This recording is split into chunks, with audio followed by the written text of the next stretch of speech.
Good afternoon, everybody. Hello, welcome to the Eno Center webinar today. My name is Paul Lewis. I'm the Vice President of Policy here at the Eno Center, and want to welcome you to today's webinar where we're going to be talking about transit governance reform and some examples from Baltimore, Minneapolis, and Boston regions in this subject. So, Eno has been studying governance, particularly for public transit, but really for public institutions broadly for a number of years now. And when we talk about governance, what we're referring to is the funding and decision-making authorities that help our public agencies make big, long-range planning decisions as well as day-to-day operations to provide the transportation services that we all rely on. It's important because a lot of the roots of the challenges that our agencies face today and some of the successes that they've had are rooted in their governance systems.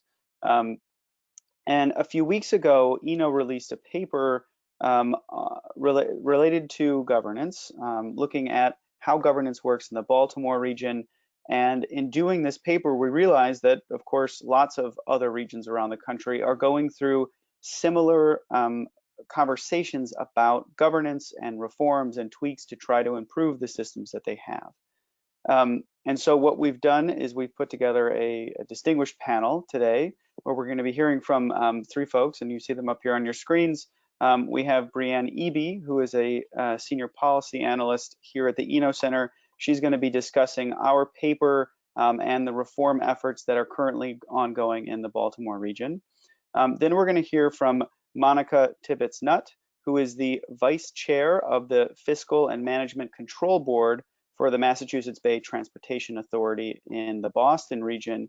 And she's going to talk about some of the governance changes that region has undertaken in the past couple years and some of the things that they're talking about in the future. And then we'll also hear from Jim McDonough, who is the Ramsey County Commissioner, which is the county that St. Paul is in Minnesota. That region's regional transit authority has also undergone some governance changes as they build out their light rail system and expand transit options in that region. And so what we're going to do in terms of format is in just a few moments, we're going to hear some opening remarks from Brianne and then Monica and then Jim. Talking about the current structure of governance in each region, some of the reforms that have either recently undergone or are under proposals, and some of the challenges that each region faces. And then we'll go to a Q&A session. And so this is really intended to be a conversation about governance. I, of course, have a couple of pre-prepared questions that I'm excited to ask the panelists. But if anyone on the line, of which there are several hundred of you now, so I'm delighted to see that there are so many folks that are interested in transit governance. There is a questions function on the GoToWebinar control panel, and so all you need to do is ask the questions via that function. I will curate those and then ask them either to a specific person or to the panel for their response. This webinar is being recorded, and the recording will be up on Eno's website hopefully in a few hours from now. So those of you that aren't able to watch all of it can certainly rewatch it and share it with those that aren't able to attend. So with that, I'm going to turn off my camera and turn it over to Brianne Eby to kick things off. Great. Well, thank you, Paul, and thanks so much to the audience for tuning in. So what I'll do right now is set the stage with some overall findings from the report that we recently completed about Central Maryland, and I'm happy to go into more detail on some of these topics in the Q&A session. So as Paul mentioned, this report is our most recent in a line of research that we've completed over the last 6 or 7 years, where we've conducted scans of transit governance across the country looking at best practices. And governance is important to study because the way that transit is governed determines how well services respond to a community's or a region's needs, and it can influence things like capital and service and investments. And at the root of a lot of these issues with transit is governance. So who makes decisions? How are those decisions executed? How are they funded? And so the impetus of this report is that we've heard from stakeholders in the Baltimore region that the current governance arrangement can make it difficult to respond to local needs and to deliver long-term transit plans in the region.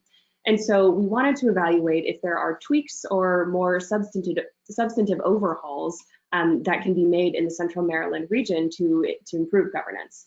And the manifestation of the current governance structure in Central Maryland is that there have been no major capital investments in over 20 years in the region.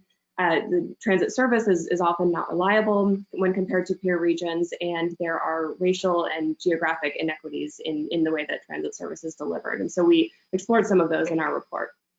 The goals of this research were to first get an understanding of the current arrangement and to understand, what's potentially missing, to figure out how Baltimore compares to peer regions and other places across the country, and ultimately to propose some options for reform. And so I'll talk about some of those today.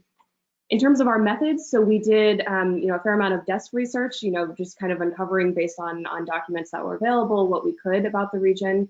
We also conducted interviews with stakeholders that have been previously and currently involved in transit decision-making in Central Maryland. And finally, we conducted case studies to assess the role of state and local governments in similarly sized peer regions. So we specifically looked at Boston, Minneapolis-St. Paul, and Pittsburgh. And we chose those three because we wanted to get an assessment of places that have transit governance structures where there's a good amount of state involvement, which, as we'll talk about in just a bit, is something that is a characteristic of Baltimore's arrangement. And from all of this information that we generated, we came up with several options for reform that I'll discuss in just a few moments. So what did we find that was unique about the Baltimore region in terms of transit governance? The first element is that the level of state involvement in delivering transit service is pretty high in the Baltimore region. And so the Maryland Department of Transportation, which is the state level transportation agency, is responsible for most of the state's transportation functions, and MTA is one of several other modal administrations that the state DOT has jurisdiction over. And accordingly, MTA reports to the state governor. MTA delivers transit service statewide, including to the Baltimore region, which is a considerably sized region. A second thing that's unique is that unlike peer agencies that primarily serve a major metropolitan area, MTA does not have a board of directors, and it's the only agency in the country that does not have board representation. And we find that transit agencies that do have boards typically have a mix of state and local representation on those boards. And so because there's no board of directors that governs the MTA in Maryland, there's no local oversight. And the governance structure of high state involvement in Maryland is mirrored by the funding structure. So the third thing that's unique is that in contrast to peer regions, local governments do not directly contribute to the system. And so I guess just one final thing before I get into our options for reform is that the MTA is responsible for three very distinct tasks. So they perform local services in the Baltimore region. They conduct regional and commuter services statewide and including outside of the state. And MTA also delivers capital projects. So right now they're building the Purple Line just out of the Washington suburbs. So those are three very different imperatives for one agency to take on. And what we find is that other agencies that, or other peer transit agencies tend to focus solely on delivering local service. So we'll talk about some implications for that. So in terms of our options for reform, we wanted to propose options that maintain state control. So right now the state has high involvement, and anything that would diverge from that would, require quite a bit of changing, and there's a lot of benefit to having that state control. So we wanted to maintain that, but to amplify local contributions and local participation in transit service delivery. We also wanted to look at options that maintain consistency across political administrations. And so the three options that I'll propose maintain some element of those three things. So the first option is to authorize transit oversight boards that have limited powers to oversee state decision making. And we can talk a little bit more about what these oversight boards would be tasked with. But this is, they don't have the, decision-making power, but rather are more advisory in nature. The second option would be to install state-appointed board of directors for MTA. And so this would be similar to Boston, which we can talk about a little bit, and I think we'll hear from Monica in just a moment, where Boston also has a state-run system in the MBTA, and there the governor appoints 9 members to a board of directors that have staggered terms. And so that staggered terms means that they have some consistency across political administrations. This is also similar to Minneapolis-St. Paul, as we'll hear from Jim in a moment too, where in that region, the governor appoints members on the board from local jurisdictions. And then finally, our third and the most dramatic option, or the biggest divergence from what is currently the arrangement, is to form a new regional transit authority that would have local and state funding, as well as board representation. And so in this arrangement, the MTA would stay in place, but local responsibilities would shift to a new agency. So the MTA would cover commuter or statewide services, while the Baltimore-based services would focus, or would shift to a new regional authority. There would still be state level funding for this arrangement, but local jurisdictions would also start to fund a regional transit authority. And in terms of the governance, so there would still be a mix of state and local representation on the board. And this is similar, if you have seen our report, to the governance structure that we see in the Pittsburgh region, where there's kind of a mix of state and local representation. So ultimately, there's when we're looking at peer regions, there's no one size fits all approach to transit governance. I think there are benefits in all of these approaches. So, we can talk about what the next steps would be for Baltimore when we get into the Q&A. But I think I'll leave it at that for now. All right, thank you, Brianne. And just for folks that are tuning in, we're just giving opening remarks. There's no slides associated with these, so we're just talking through this. And so I'll invite Monica to join me.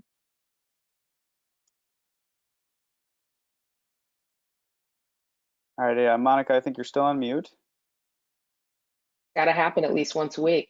So I want to thank everyone for being here. I think this is going to be really valuable. I'm very excited about this. So I'll be brief in my remarks and just kind of give a general idea of what our setup is here in the Boston Metro region.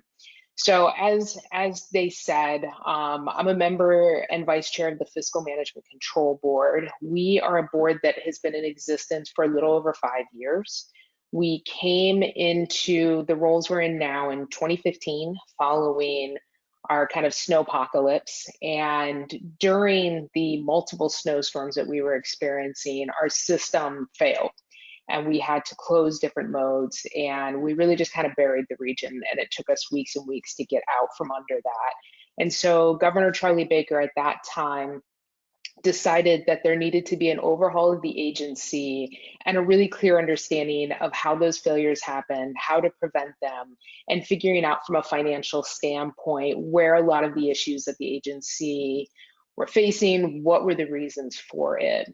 Prior to 2015, the agency was oversaw by the Mass DOT Board of Directors, so our Department of Transportation Board of Directors, and they were in charge of all transportation within the Commonwealth. The only exceptions are Logan Airport, which is our international airport, and Boston Harbor. Those are the only 2 places that they don't oversee. So they oversee our roads, local roads, highways, and then also our waterways that are not part of Boston Harbor and our regional airports.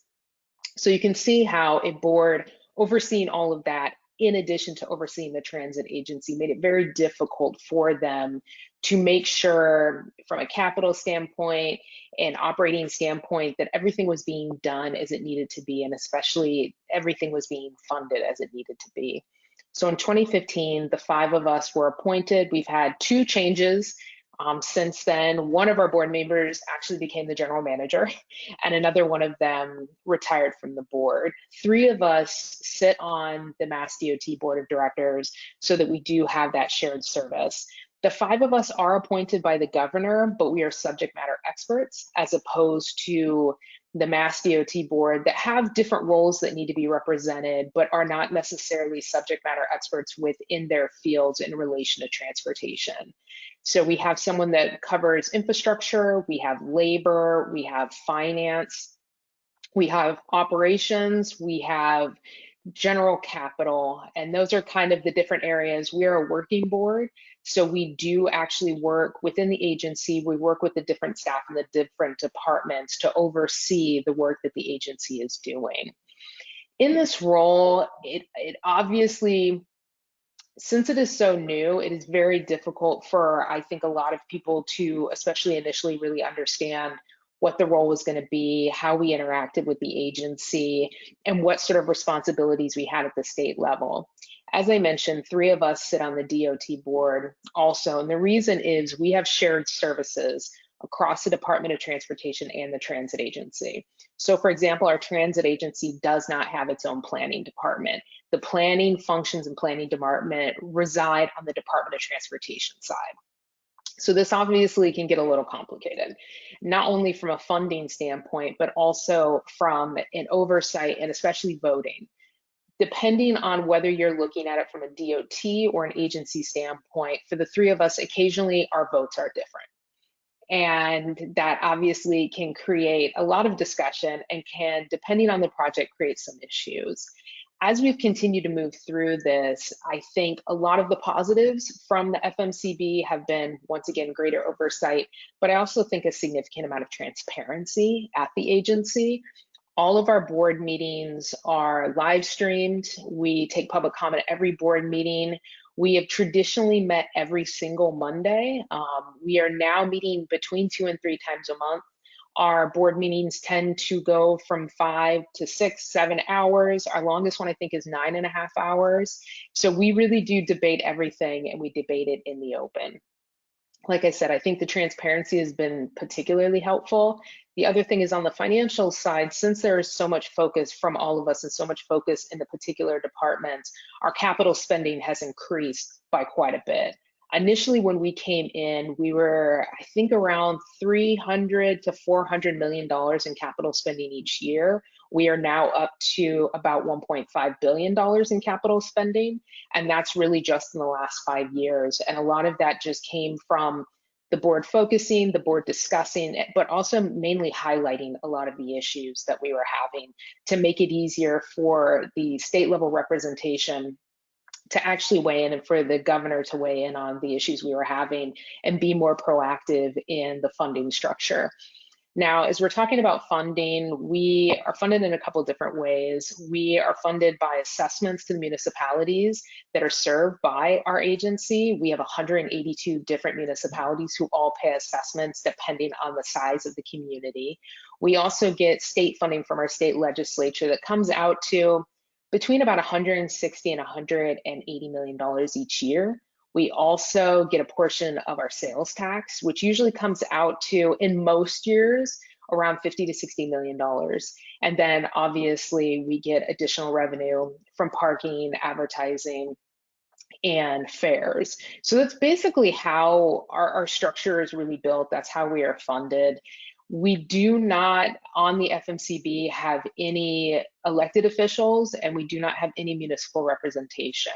And the main reason for that is we wanted to be as agnostic as possible when it came to the different projects and the different communities and modes. Now, going forward, obviously, like many of the transit agencies, we are suffering greatly because of COVID-19. We've had a drastic dip in our ridership. The largest ridership we currently have is on bus, which is about 30% of our previous. We're obviously dealing with major funding issues and that we are not obviously collecting as much fare revenue, and then working with the state to figure out what the contribution will be from that, in addition to about the $800 million we got from the CARES funding. This past Monday, we actually voted to make our first set of service cuts, which has been very, very difficult, very contentious here in Massachusetts. And luckily, with the transparency of the board, we were able to work with the staff, work on their recommendations, and kind of debate back and forth over the last, I think about 6 or 7 weeks to really get to the spot on what we are going to do from service cuts, service adjustments, et cetera. So I would say going into FY22, that's really going to be our biggest focus. And then in addition, making sure that we are continuing with our capital investments and we're not losing time on that. And one of the biggest things is really addressing the inequity of our system and the inequity of our region that has been spotlighted and made much worse during the pandemic. So really focusing on making sure that as we're adjusting the service to respond to ridership, that we're not losing sight of the different service improvements and expansions that need to be done, even though we are going through the effects of this pandemic. So I'd say that's pretty much the really, really quick overview. I think I'm very excited to get into the Q&A and we can talk a little bit more about what we're doing here in Boston. That's great. Thank you very much, Monica. Very thorough. I'll invite Jim to turn on his camera. All right. Hi. All right, Jim, take it away. All right, thanks. Glad to be here. Paul, when Paul started out, he talked, I think his first sentence was, there's no perfect model for public transit governance and finance in the United States. How true that is. I'm a county commissioner here in the Minneapolis-St. Paul area, as Paul said, Ramsey County, city of St. Paul's in our county. When I first ran for office 20 years ago, I had no idea how immersed I would get into transit governance and funding. And it was really driven by the governance model that we have in our metropolitan area in Minnesota here. We have a 1967, the state legislature and the governor signed on to legislation that created what we call our Metropolitan Council, our MPO for our region, 7-county region. And that governance structure that was agreed upon in that authorizing legislation was the governor gets to appoint all 17 members. 16 are appointed by geography, fairly roughly equal in population, and 1 is appointed at large, which chairs the Met Council, and the chair of the Met Council has a tremendous amount of power, but they're all appointed to and accountable to the governor. It's not officially part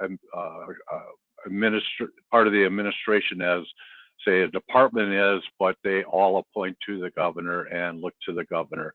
And as it's been pointed out, one real downside to that is the lack of consistent long-term planning.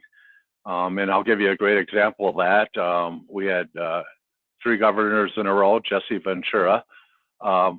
We had Governor Tim Plenty, a very conservative Republican, and we had Governor Mark Dayton, a very liberal Democrat. And all 3 of them had very distinct visions and levels of support for transit and transit funding. And as a region, we depend on that support to be able to advance the economic vitality of our region, to address equity issues and infrastructure investments. And that inconsistency, one of the biggest issues, and that's where counties really came and had to step up in their community, was planning, especially for light rail lines, commuter lines, BRT lines. Those are long-term planning things that need to be put in place. Fortunately, in Minnesota, there was some enabling legislation that gave counties the ability to form regional rail authorities. And the original impetus was to be able to acquire abandoned railroad right-of-way for potential future public uses. That enabling statute, though, was written broad enough that our regional rail authorities and all of us that have put them in place, the county boards sit as the governing for our regional rail authority. They just have separate statutory authority.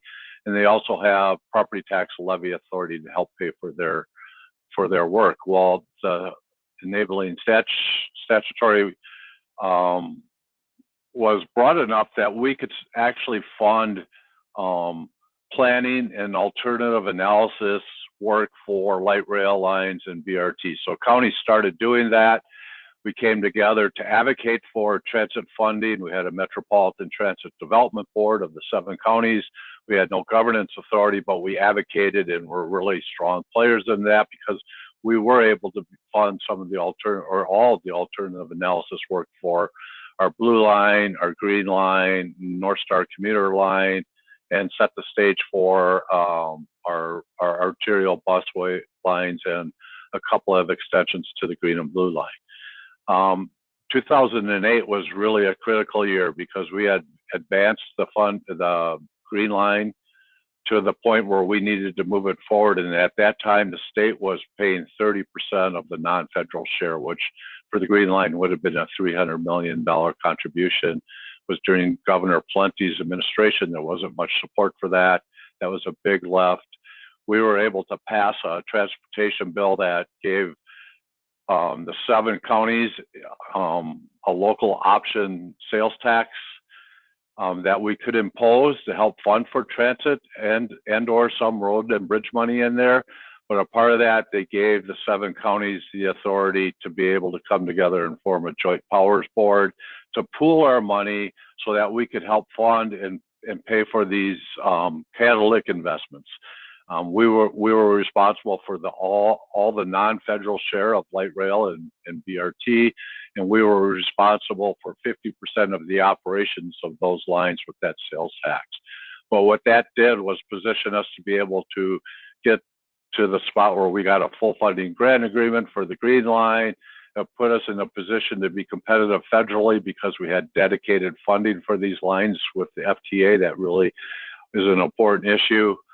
But almost immediately here in Minnesota, the legislature had regrets and remorse. They didn't like seeing counties having that kind of authority. And then also, as you could imagine, we had the owner and operator of our system was Met Transit, which was a part of the Metropolitan Council, and reported to that board. And they funded day-to-day bus operations, paratransit, Metro Mobility, as we call it here. And so you just weren't aligned. We were fortunate to be able to pull together a funding source, leverage the strength of the advocacy of counties in us advancing for these major lines, light rail lines, BRT lines, and advocating for comprehensive funding for our regular bus service, and really bringing in that equity conversation and ensuring that there was equity here as we were building out our system. But legislature had remorse. We had some political changes on 2 of our county boards that were members. And 2008, we came together. By 2017, we were pretty much forced to dissolve. The 2 counties had changed enough that they no longer seen the value of participating and were not interested. The state really, we changed, our Senate became very Republican, and the Republicans did not like the fact that counties had that authority for funding and influence in governance. So we were forced to dissolve. We still have the local option sales tax authority. Ramsey County still levies a half-cent sales tax. We're still responsible for any non-federal share of any of these lines that are built in Ramsey County. We're still responsible for 50% of the operation of those lines. We work very closely with Hennepin, which is Minneapolis, on these lines. They cross into our counties, but it's become a little bit more fragmented. Our suburban communities have moved away from seeing the value of light rail or BRT lines. And Governor Walz now has called together a blue ribbon task force to really take a look at our metropolitan governance when it comes to transit. As I think it was pointed out a little bit, we are extremely unique. We were grandfathered in. We have a separate transportation advisory board that has electeds on there to meet the federal requirements for CMAQ dollars and some of those through regional solicitations. But I do believe we are the only governance board in the country. A number of them are appointed by governors that have this unique status where we're grandfathered in with the FTA. We have special status so that we could continue to move on. But Governor Walz has put together a blue ribbon task force. They've been meeting. They did come together here. I believe their final recommendation is going to be kind of chewing around the edges, I would say, on the governance, where they'll make a recommendation that appointments are staggered so that at least we're trying to get some consistency through administration changes, that 50% of the board would stay at least for a couple of years into the next administration. So that's a really high level view of a very complex governance and funding system within the Minneapolis-St. Paul region. I look forward to the questions. Thanks. Fantastic. Thank you, Jim. We'll get everyone else here and we'll dive into it. I mean, you know, one of the intriguing things about governance for public transit is that it is so complex. It involves cities and counties and states and MPOs, and you know, it's very complicated, and it is very different in every region. Unlike I think how we've organized some of our airport authorities or highway authorities that are, I think, a little simpler. But you know, by necessity, transit is multi-jurisdictional, and it brings out some of these unique qualities. And so the question that I want to start with, and this is again for the folks on the line, please, you know, put some questions into the chat or the questions function if you have them. We've already got a bunch so far, but you know, looking into the future, particularly in Boston and in Minneapolis, you know, what's next, right? You both went through some pretty interesting changes over the past decade. There's, I think, some desire to kind of normalize a couple things, maybe change some things, as Jim was just talking about. And what are you anticipating is going to happen in the future? And we'll start with Monica and then go to Jim. I mean, I think going forward, I mean, I think from a governance standpoint, the board will most likely expand, and I think we will look to add either elected official or also a representative from the ridership. And I think the reason we need to do that is we need to have different perspectives on the board. We're a very small board, and I think we've done a really nice job with stabilization. But moving beyond COVID-19, the biggest things we need to be thinking about are expansion and reform. Expansion, looking at what we now have as commuter rail and turning it more into a regional rail, which is much more responsive to what the municipalities need and what the riders need. But then when we're talking about reform, really looking at our bus network. Traditionally, it carries about 1/3 of our ridership. And what we're trying to do now is look at the corridors, look at the connections we're making, and see what different connections we need to make. And then also looking at infrastructure, especially around our dedicated bus lanes. So I think the board will need to expand. I think the state is going to have to take a more direct role, the legislature, in the way that we are funded. But I do think the larger regional projects are going to become a lot of the focus, whereas traditionally we've done smaller corridors and we've done more local municipal projects. So now we really need to think about regional planning as opposed to just our local planning.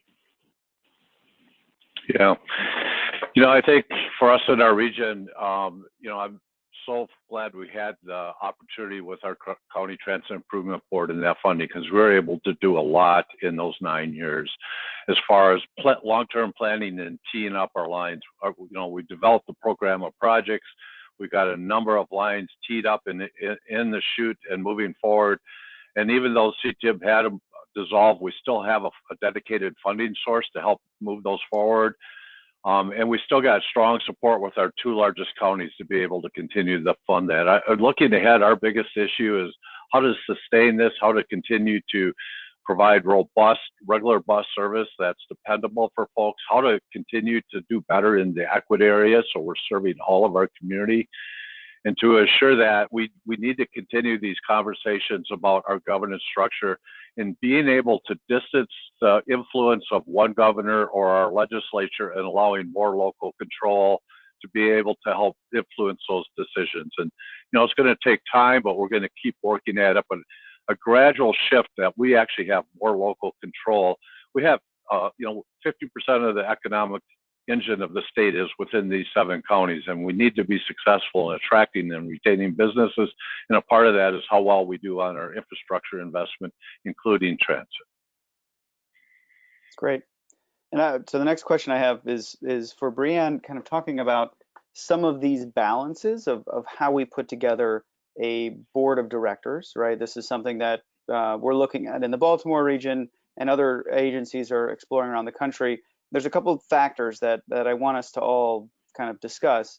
You know, one is this issue of a local control, right? The local representation on the board that Jim was just talking about, versus what Monica has seemed to have some pretty positive experience with is kind of a state level appointed board that is more technocratic rather than directly representing rider groups or local jurisdictions.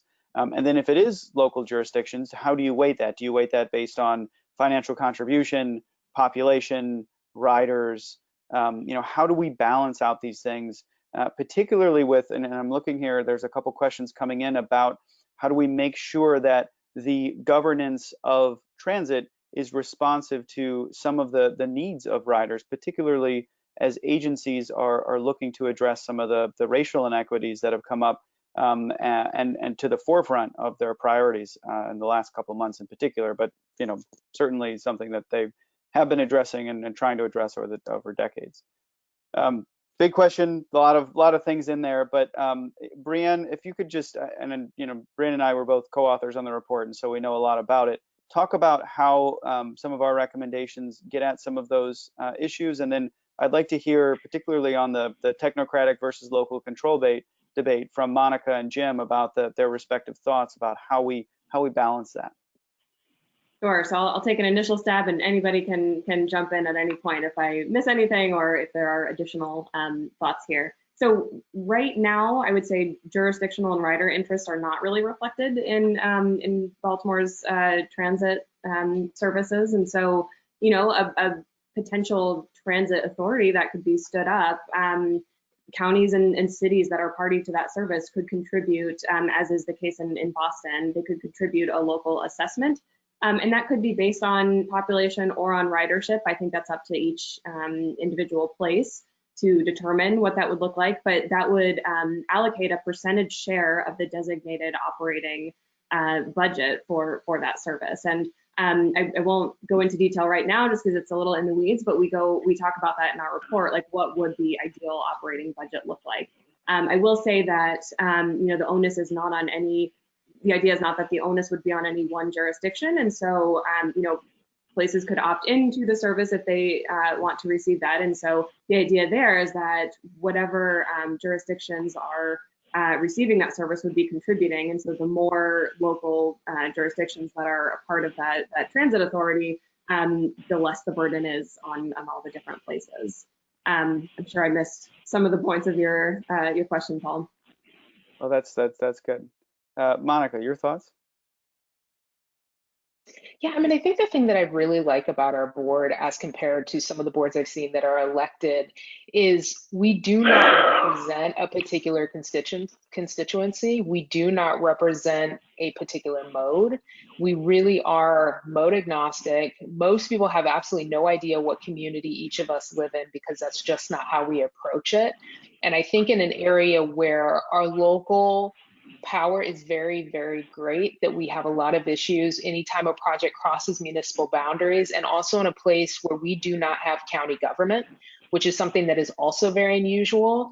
Our counties only really exist as far as a map is, but we have no county authorities, we have no county power, which makes regional planning very, very difficult, which is why I think having the subject matter experts, people who are just bringing their knowledge, and in instances where we feel like we don't have the answer, we seek out experts on that, I feel like elevates the conversation, makes it about the system as a whole, makes it about the communities as a whole, as opposed to us serving our particular community, fighting for a particular project that our constituents want, even if it is not in the best interest of the agency and not in the best interest of the Commonwealth as a whole. So I think that's the thing that I really liked about our board. I think that dynamic could change if you had 5 different people. We happen to get along very, very well. And I think we tend to approach the decisions we make from a very agnostic position and really based on data. And as I said, also, we're very transparent in our decision-making process. So do I think you could take this and replicate it somewhere else? I actually do, but I'm not sure that every location would need that type of board because it is very unique to how we are structured without the counties, et cetera. Got it. Jim? Yeah, a couple of quick things.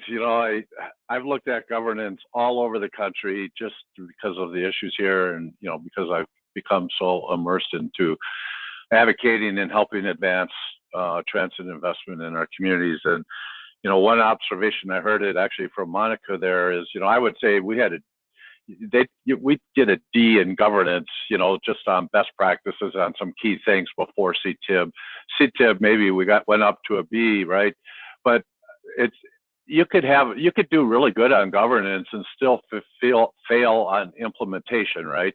Or you could be really poor on governance and actually overachieve on implementation. And it is about relationships, it's about trust in your community, and it's about values. And I think, to your point, Paul, on the question, kind of this, state-run kind of technocrat versus very local.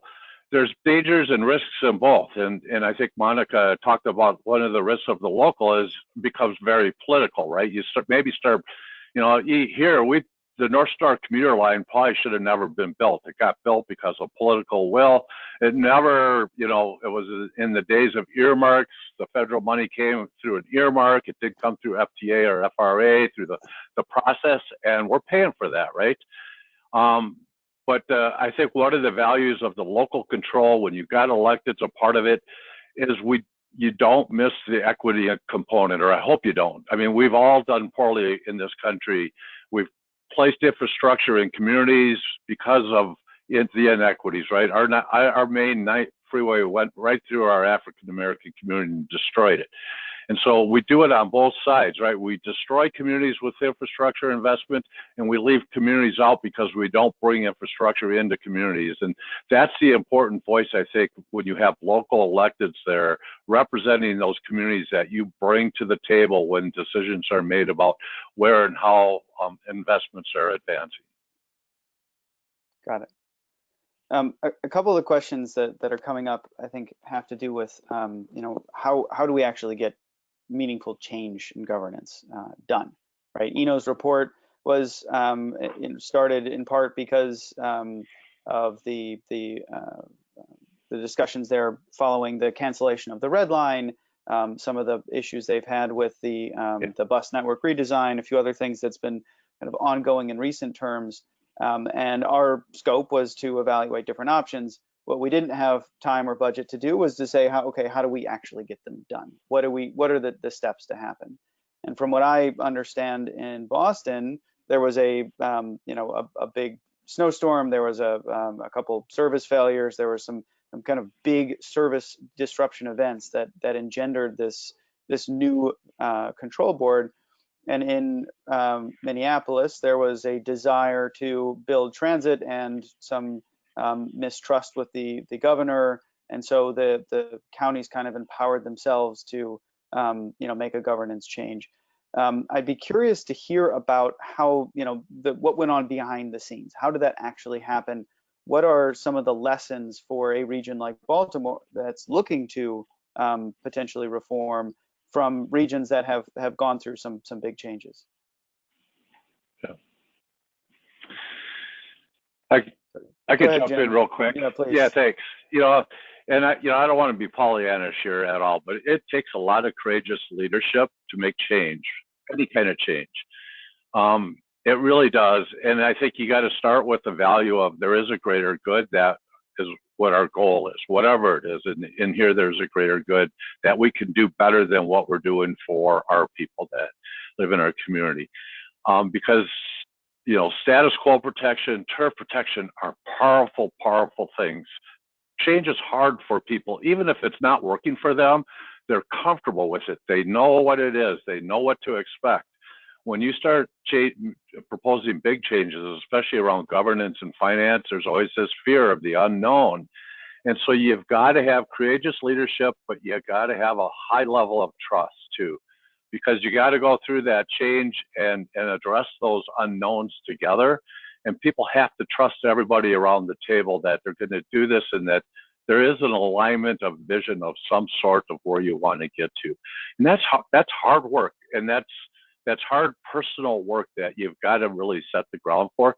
Because you can make all the academic arguments in the world. You can show all the problems with the current funding system, and none of that will matter if people don't trust the people on moving forward and see themselves everybody has to see some value in them benefiting from those changes too, right? And again, it comes down to trust, relationship, and a shared vision, I think, and that's hard work to accomplish.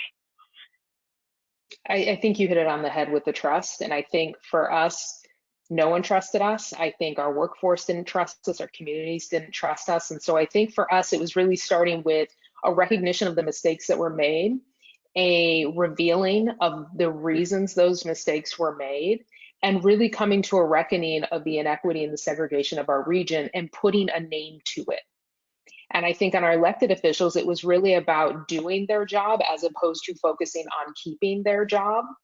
And really, every time we could, elevating the conversation. And I think that's what the constant meeting of the board has done, the transparency has done, is even in instances where people didn't agree, they knew why. They knew what we were thinking. They understood that process. But it takes a ton of courage, and also a very clear understanding. What are our values as an agency? What are our values as a Commonwealth?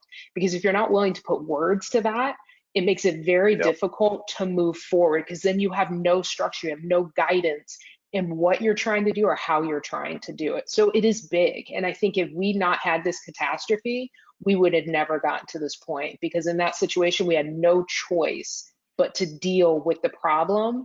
And then we made the choice that we are going to figure out why it happened and how we can prevent it. Got it. Well, and we're, I think, a little bit over time, but there's a couple other questions I want to get to, and certainly one I think that is a good segue into what's happening right now on a national scale. We have a new administration coming in. The new administration announced their new Secretary of Transportation, but transit is a mostly local affair. Is there a federal role in helping transit rethink governance, either through removing restrictions or providing incentives, or is it really take a grassroots type of initiative to make this happen? I'd just be curious on everyone's thoughts on kind of the federal piece. I mean, I think that's tough. I think it's tough. I think anyone that's had to deal with the FTA or the FRA, it is very complicated. A lot of the times it's like, oh, we need more federal funding.